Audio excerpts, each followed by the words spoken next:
Hi, welcome back to the channel. Today we're going to be having a look at a piece called Waltz by Aguado. This is featured in the Grade 2 Trinity classical guitar exam, so we're going to go through it bar by bar. As always, the tabs are available in the description below, so just click on the link. And also, if you like the video, please give us a thumbs up, like, and subscribe to the channel for more guitar content. So, piece is called Waltz, so obviously it is in 3/4 and we're in the key of G major. So we're starting off with bar 1.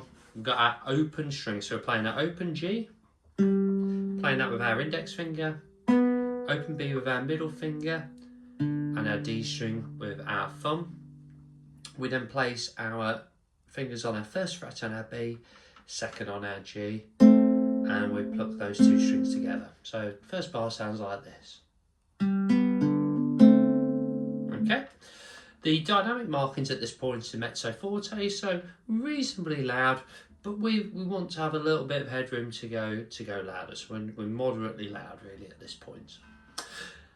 So we then move to bar number 2, and bar number 2 we're taking our left hand fingers and we're just moving them up 2 frets basically. So we've got a B note, which is our 4th fret on our G, and our D, which is our 3rd fret on our B. And we do the same pattern again, so it's index on the G, middle on the B string, and then our thumb plays the open D. We then lift off our fingers to play the 2 open strings. So the first 2 bars are as follows. Okay. Bar number 3 is almost same sort of pattern, but instead of playing our open strings, we're just using our 1st fret on our B, 2nd fret on our G, playing our open D with our thumb, and playing our 4th fret on our D, and then we've got our open G, open B, and our open D. So it's following that same right hand pattern pretty much throughout that first line, and that is kind of main theme of the piece really. So the first line is as follows.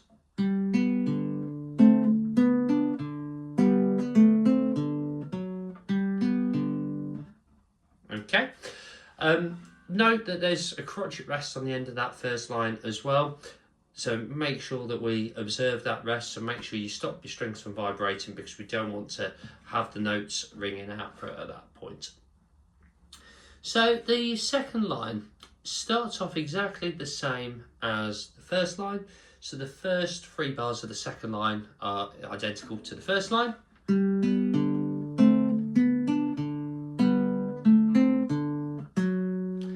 But on the 4th bar, instead of playing the open G, open B, then the D, and then rest, we're just playing the G and the B together with our index and middle finger, and then we've got the 2 crotchet rests. So the first 2 lines are as follows.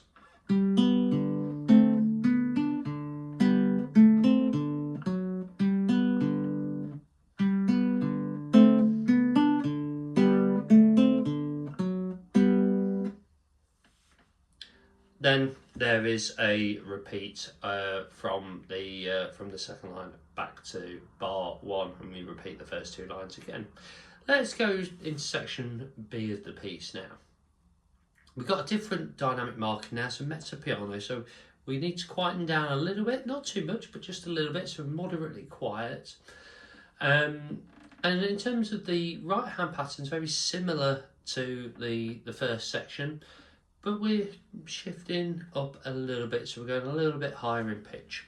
So bar 9, we're playing a C natural on our 1st fret on our B, and again we're using our index, middle, and thumb from a G. So playing the B string, open E, thumb playing the G, and then your index finger and middle finger plays the C and the E. Okay. Now the next bar, you've got a couple of options here.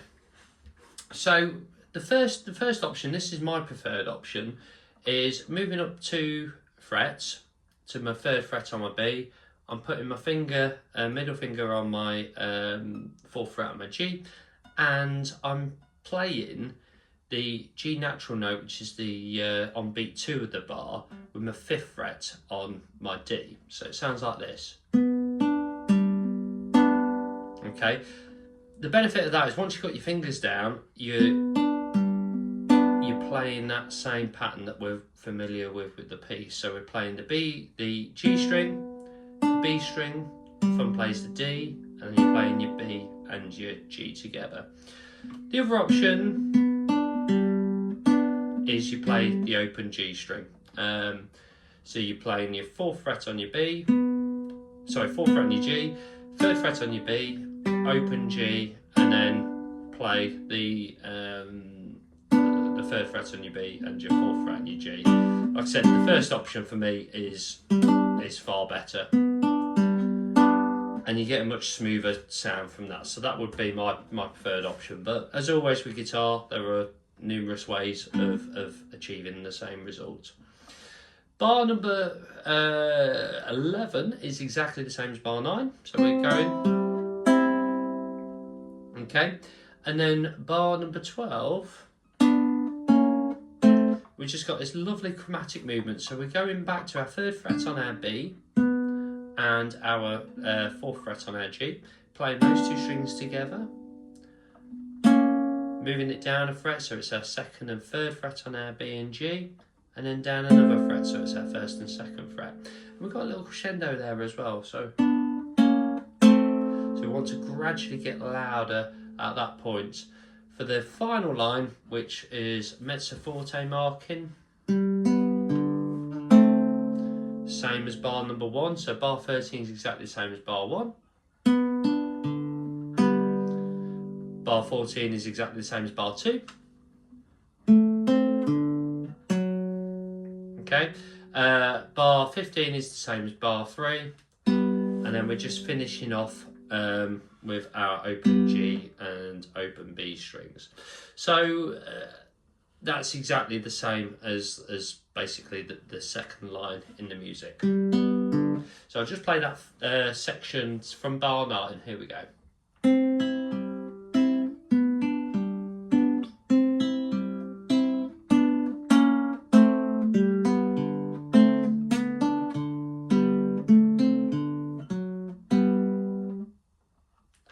Okay, and then you've got to repeat that section again, so you go back to bar 9 and finish the piece. So that concludes the video on Waltz by Aguado. I hope you enjoyed the video, and please put any suggestions of pieces you want me to cover in the comments below. If you've enjoyed the video, give us a thumbs up, like, and please subscribe to the channel for more guitar playing content. There are some other links to pieces which I will put on the screen as well, some other tutorials that might help you with some other pieces that you're trying to tackle at the moment. And I will see you in the next one. Okay, bye.